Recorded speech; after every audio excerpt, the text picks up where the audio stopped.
Hello, I'm Vicki Leroy with Modern Jewelry Creators. Thank you for joining me today and selecting this video. I am excited to show you one of our new designs today that I'm actually wearing. It is a Chanel-inspired crystal link necklace. I was repairing a Chanel piece for a friend and thought I could obviously make a piece like this. Right, so where I've used these large metal components is just where her little CCs go. There's a couple different sizes, right? But otherwise, this is a really similar design. Sorry to be my tiptoes so you can kind of see it all. But I'm going to take it off here in a minute and share it with you. What I really loved about it was that I'm using a lot of random pieces. I'm not using 30 of the same crystal and 60 of the same cap and the same components. I just gathered up a little bit of this, a little bit of that, and mixed it all together in a piece that's really balanced. And still really special and beautiful. And so what I know about being in this industry for over 3 decades is that we all tend to buy similar looking things. So chances are very good within your collection that you have assorted focal crystals that all look pretty similar, that you have maybe a collection of components that look similar, caps that look similar, that will all work together. So while you may not have 30 of the same large crystal, like I was saying, you don't need to. It's almost better with different pieces. So I'm going to show you how, just collecting up little bits and pieces of what you have, how to make those work together. And then, of course, I do have this available as a full kit, or if you see just the little components you want to have or order, I will leave links for all that below. But like I'm saying, chances are pretty good that you'll be able to throw some things together. It's just a matter of how to create that balance within the randomness of using all those different pieces. So I'm going to take this off and tip the camera down. And we are going to have some jewelry fun. Okay, let's go for a ride. So it was so low tech, I don't edit, Obby. So let me straighten that out. There we go. I'll tip it a little bit lower. But I'm going to walk through the technique that I've used. It's very simple. And show you kind of what I did to link all these together. So I'm going to scoot this light a little closer. See if that helps some. So like I was saying, I've used, you can see the larger gunmetals, there's 4 of those, but then I used about 4 or 5 of this little hammered one, a couple of that twisted one, and then a little larger one. So I'm gonna show you my little assortment here. So that, like I was saying, you can probably put something similar together at home.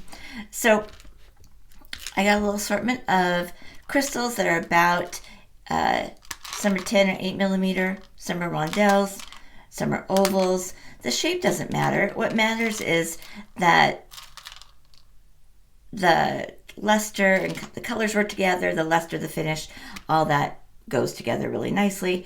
And then around the outside of the tray here, I put smaller accent crystals that will work in the same color palette that are between 2 and 4 millimeters there. And then in our metal assortment, let me scoot these off into here. Here's the little rings, like I was saying. Then I did some of the gunmetal, some of those little hammered ones. So, and these are all round, but you don't have to use round. You could use, squares or ovals, whatever you have is fine. And then the little caps, right, are just an assortment of caps, but they all work together because they're all kind of the antique silver color. Because I did some brighter silvers here and I brought in that gunmetal, I wanted to bring in the antique silver in the caps. So, if you buy a lot of little bead caps like this, chances are good you have some that definitely work together without them being all the same one. So it's just a matter of collecting up some little random pieces and seeing what will work together that you have. So I'm going to show you how I'm first putting together these little components pieces there. It's just a simple wire wrap loop on both sides, but what's nice about it is you don't link them together until you're finished. And so even though we're doing a wire wrap loop, you know, the thing about the wire wrap loop is you normally have to, connect it before you do the wrap. But in this case, we don't have to, and I'll show you how we're linking those together. So just quickly, I'm using a 22 gauge German wire, half hard wire. You could probably use a 20 gauge if you wanted to. I think that's probably a little too thick, and 22 gauge is thinner. It's easier for you to wire wrap. 24 is a little too thin, so I think 22 would be my choice. I'm going to cut about 3 inches of that. In the kit, I recommend that we don't go ahead and pre-cut up a bunch of 3-inch pieces for these components for a number of reasons. Generally, again, just from teaching for decades, I can tell you people that cut up a bunch of pieces, so I measure off all these 3-inch pieces, for some reason they tend to get shorter and shorter and shorter. You also may find that you need 3¼ inch, or you don't use as much, so you're wasting some. So I'm just a fan of cutting as you go. Then for my wire wrap loop, I'm just going to bend back, put it against me, a little over 1 inch, right, 90 degrees. It's a little longer than 1 inch, just a smidge. I'm going to put this down for a sec. Then I'm going to do my wrap loop. Now, this loop on mine are about 3 millimeters in size. Sorry, get it back on camera. And so we want to get them consistent. And let me pull that all the way over. And so if it helps, in our little kit, what I have put on the instructions is that in the crystals, in the accent crystals that are included in our kit, I have 3 sizes that we're using. And so I give a reference of your loop should be about the size of the 3 millimeter or so, just to give you kind of an idea that 3 millimeters should sit kind of right inside there. And that helps you get an idea and get them more consistent, each time. Okay, so I'm just gonna do my wrap. The other thing is I only want about 2 wraps on here, and sometimes it can be like 2.5, but we really want to get those consistent so that it's balanced, but also so that we don't waste wire and make it too long. Just squishing down that end. Okay, so here's my wire wrap loop on one end. So I need to put that tail down so I can, there we go. Sometimes I have to get the things right in front of your eyes so you can see them. And really should do it against black, huh? Do it against my sweater there. Okie doke. So I'm going to choose, here's a little rondelle focal crystal. We find caps that fit size-wise, and then I'm going to grab a couple little accent crystals, and in this case I'm using the 4 millimeter. It's a little bit of a larger size. And the accent crystals are important. They do several things. They obviously give an accent color, but also because the texture of crystal, is largely transparent, can be. And so the accent crystal, I try to make sure I'm using an opal like this one, or an opaque, or a metallic, so the texture contrasts with the transparency of the crystal. The other important thing the accent crystal does is when you use a cap, oftentimes the holes in the cap vary so much, and when we're doing a wire wrap loop, the crystal has a nice way of snugging the cap to the bead. If I did a wire wrap loop without the crystals on the end, just right to the cap, you could do it, but chances are good it's the holes so large and these move around a little bit that it's very hard to get the entire component snug, and you'll find your wrap would fall inside of it, that kind of thing. So the little accent crystals play a large role in this. And then we're going to do a matching wire wrap loop on the other side. So I'm at the very tip of that chain nose pliers because I only want 2 wraps. And if I leave a longer neck, I'm going to have to put more wraps. I'm going to want these loops to always go in the same direction. I'm going to make my loop again about 3 millimeters in size. I apologize, it's tricky for me to do these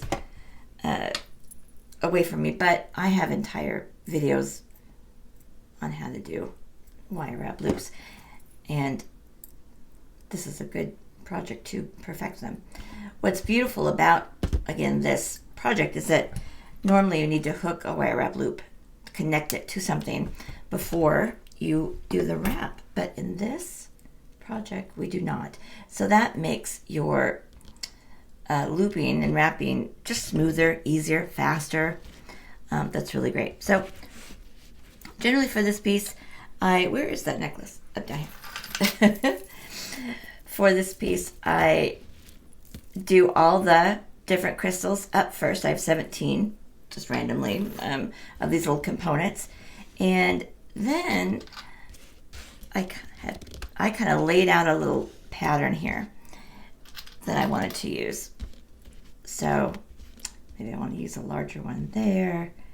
And you could choose to do like one side or one length and then just mirror it on the other side, which is real similar to what I did. And do the smaller one up here. Something like that. I want them to be kind of, random, but and then what I could decide to do is just mirror that on the same, on the other side, and then bring my middle together with another, or what I think will be my center, kind of with that component, and then go up the other side. Something like that. But the thing is, no matter what crystals we use, all these different shapes and variations of color and sizes, they all work together, right? And so that's kind of the beauty of it, is the metal components bring the balance, and then we can have a little more fun playing around with crystals and the accent colors and that kind of thing. So I'm going to connect a couple of these together. And the other thing I wanted to bring up about the accent crystals is if you don't have a bunch, right? We sell these our little crystal collection packets that I do seasonally. This was one from Valentine's Day called Bed of Roses. That's what that is. It's a collection of crystals in Swarovski, in Chinese, Czech, fire polished, bicones, rondelles, all of them between 2 and 4 millimeters in a beautiful color palette that works together. And I normally show them kind of strung to get a good idea. Like here's our little blue velvet one, right? So really pretty when it's all strung. So that kind of gives you an idea of the color palette. So that works beautifully for a project like this.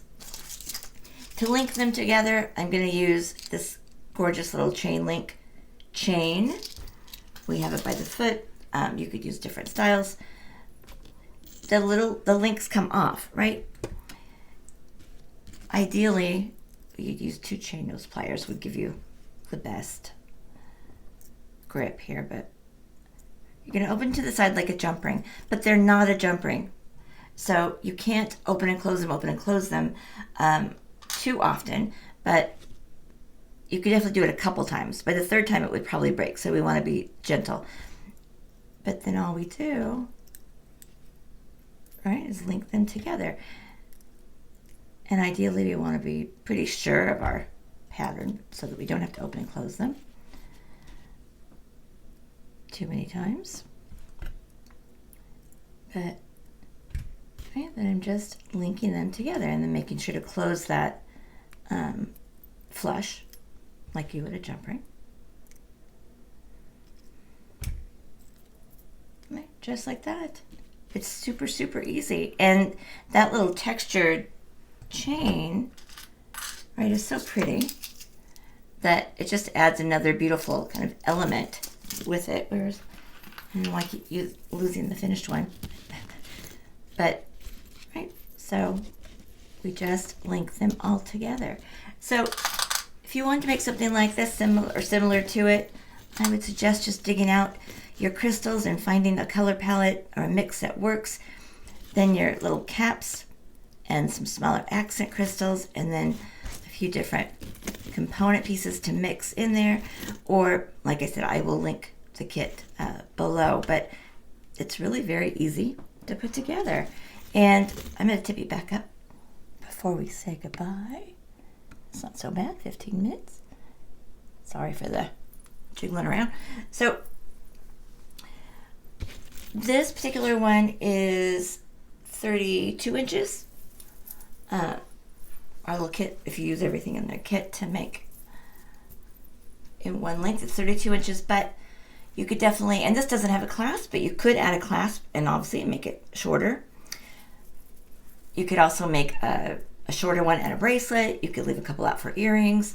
You could double it up and make a 2-strand shorter one with the clasp. So I just think this is a great little collection. I'm trying to be on my tippy toes so you can see it all. But I love the long length. I think it's really glamorous, really pretty. It's going to go and work with a million different, outfits or make great gifts. So I think it's a great, great piece. I will, like I said, leave everything linked below.